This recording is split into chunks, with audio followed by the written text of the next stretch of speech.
Bonjour à vous, c'est Valérie Stromanger du site orthoc'estfacile.fr.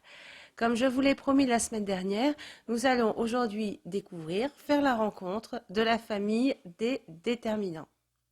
Quels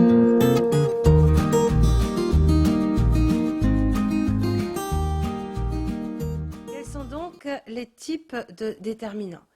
Alors, on va commencer par les plus connus, c'est-à-dire la famille des articles. Alors, dans les articles, nous avons des articles définis, par exemple le, la, les, indéfinis comme un, une, des, ou alors des articles partitifs comme du, de, la, qui vont nous préciser et indiquer une partie d'un tout. Je referai une petite vidéo rien que sur ces articles. Ensuite, on a des déterminants qui sont des déterminants démonstratifs. Eux, ils servent à montrer, à parler de quelque chose qu'on a sous les yeux ou dont on vient juste de te parler. Par exemple, si je dis cet ordinateur, je montre cet ordinateur-là. Et je vous rappelle, on avait déjà vu ça quand on utilise un démonstratif. Un des moyens mémotechniques pour se rappeler que ça commence par un C, c'est de voir que la main, quand on montre, elle fait une sorte de C. Et ça nous permet de mémoriser cela et de s'en souvenir au moment où on en a besoin. Donc, ce CE au masculin, CE de TE au féminin, CET lorsqu'on a un mot masculin qui commence par une voyelle. Par exemple, je ne vais pas dire ce avion, ça sonne pas bien. Donc on va dire cet avion, mais là on va l'écrire CET. Au pluriel, ça fait C, CES. Donc vous voyez, chaque fois qu'on veut montrer quelque chose, on a bien ce C. Ensuite, outre le fait de montrer quelque chose, on veut peut-être aussi indiquer qui est le propriétaire de cette chose. Si je dis c'est mon ordinateur, là le déterminant sert aussi à indiquer le possesseur. Donc là, on va les appeler les déterminants possessifs.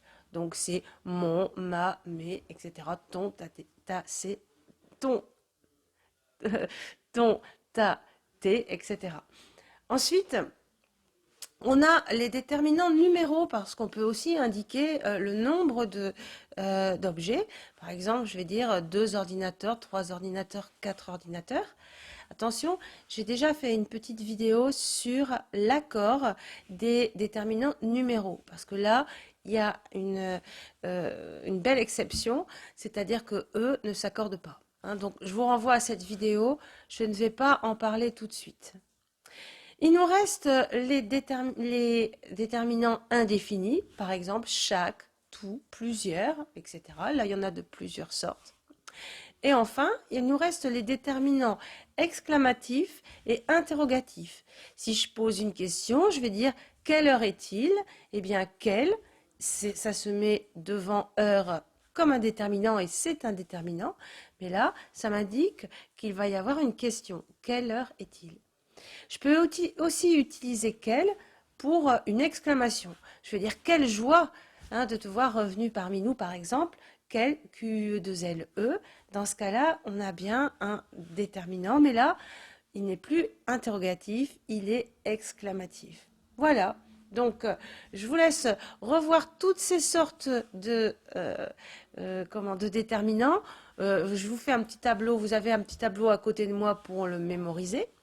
Vous pourrez aussi aller le voir sur le site orthoc'estfacile.fr où je vous invite d'aller faire un petit tour.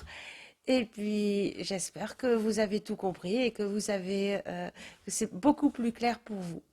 En tout cas, je vous adresse mes pensées les plus fraternelles. Je suis très heureuse de recevoir des petits commentaires, notamment des gens qui m'envoient des commentaires de loin. Et c'est intéressant pour moi de voir que le français est étudié et aimé partout. Ça me fait en tout cas chaud au cœur. Tous vos petits messages gentils me font chaud au cœur. Et voilà, je vous souhaite donc de réussir tout ce que vous entreprendrez et je vous dis à très bientôt.